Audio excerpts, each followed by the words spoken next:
First, I would say that flying is still very awe-inspiring. And as much as it might be common and there might be some road warriors out there, the average adult only flies a handful of times a year. And so we only have a few opportunities, to make a really solid first impression. Hopefully, then we build loyalty and they continue to return, but the frequency may not be, there as often. And because we're flying the general population, you know, and the vast opportunities in order to interact with our employees, I mean, we could have a customer interact with 10 different employees in the airport alone before the flight takes off. And then, our employees might have anywhere from 50 to 350 passengers on board that they are interacting with.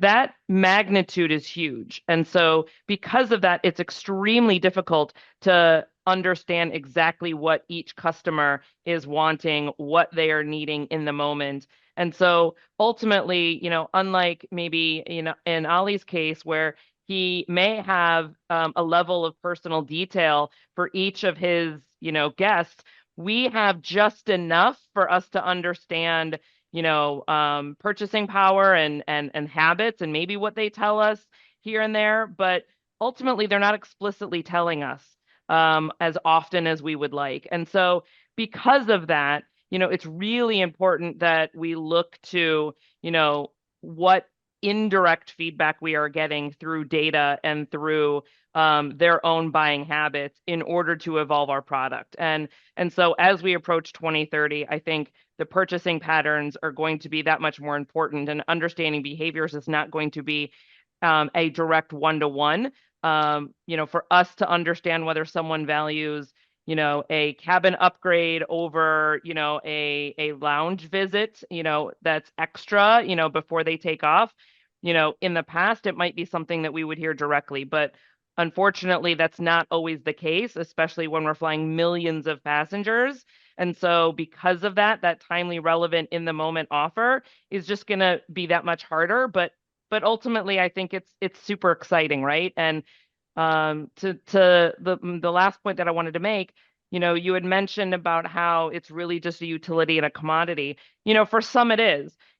That's not to say that, everything in commercial aviation is, a utility. It very much can be a luxury. I'm sitting in our, Polaris cabin, essentially on board, virtually, of course, not actually in the air yet. But ultimately, you can have luxury in the skies, but we have to appeal again to the general population. So it's a little bit of a different story in our case. Yeah, I mean, I think for us, the experience used to be, you're flying privately. We, as Chloe said, we were very much a B2B company, and so we were looking at, the board of a large fintech or financial company going from A to B to get, because they had a meeting in London and they had a meeting in New York, and commercially they couldn't make the timings work due to check-in 2 hours before, blah, blah, blah.